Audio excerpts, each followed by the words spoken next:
All right, welcome back to my channel. In our last topics, we treated the chemical equilibrium.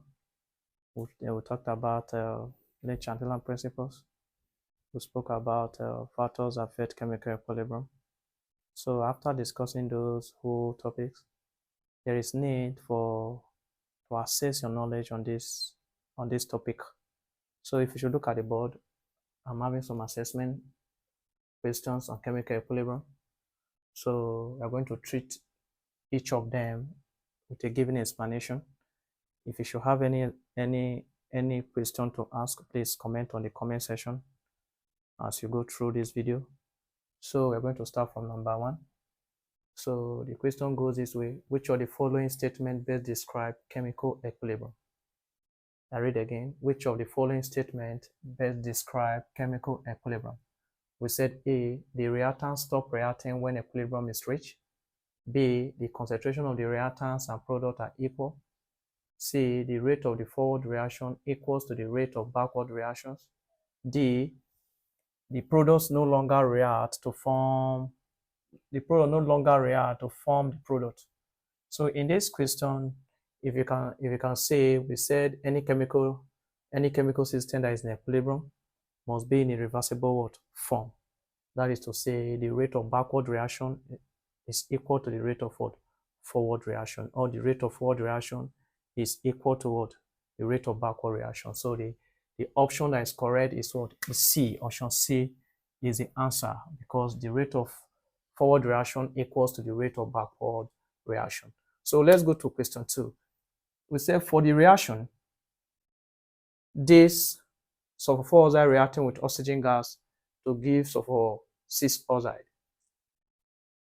To give sulfur 6 oxide, and take note of this change in heat. It says change in heat here is minus 197. So in our lesson on factors that affect chemical equilibrium, that is temperature, change in heat, temperature. We'll talk about exothermic and endothermic reaction. So in this aspect, we said students should be very careful watching out for this change in heat.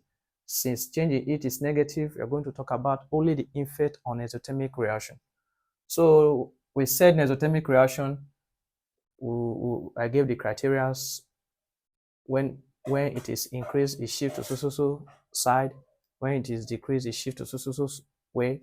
So in this question, you're going to bring the knowledge to this question. We said for the reaction this to give this product, change in heat is negative. We said A, equilibrium shifts to the right. B, equilibrium shifts to the left. C, the equilibrium constant increases. So D, the reaction stop.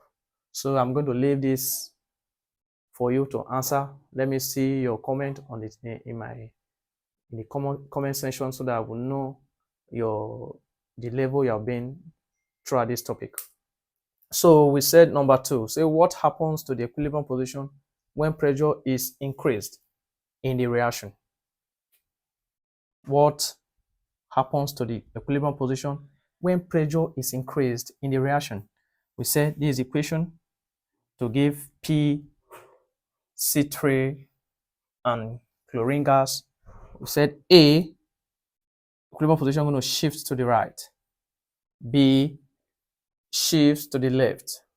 C, no effect. D, the reaction stops. So let me bring your knowledge to this factor. For instance, now we have PCl5 gas. I don't want you to confuse with this effect on pressure. ClP3 plus C gas. As I've mentioned, if you see any problem on the effect on pressure on chemical equilibrium, we said one of the factors is that the reactant or the product, any of the participating reactant or the product must be in a gaseous form. That is to say, here is in gaseous form, here is gaseous form, here is gaseous form. That means pressure is going to have effect on this chemical equilibrium. So the other factor, I'm going to consider the other factor, that the mole ratio of the reactant and that of the product must not be the same. If you check here, we said that we have one volume here, we have one volume, we have one volume. plus what? 1 volume. That is to say, we have ratio 1 to what? To 2 in this aspect. So in this aspect, pressure will have effect on in your own terms. Since I've explained to this extent, what is the factor when the pressure, what happens to the equilibrium position when the pressure is increased to this reaction, in this reaction. So I want to see your answer on my comment section. Please do well to participate in this assessment so that everyone watching this video will be carrying along during the course of these topics. Thank you very much.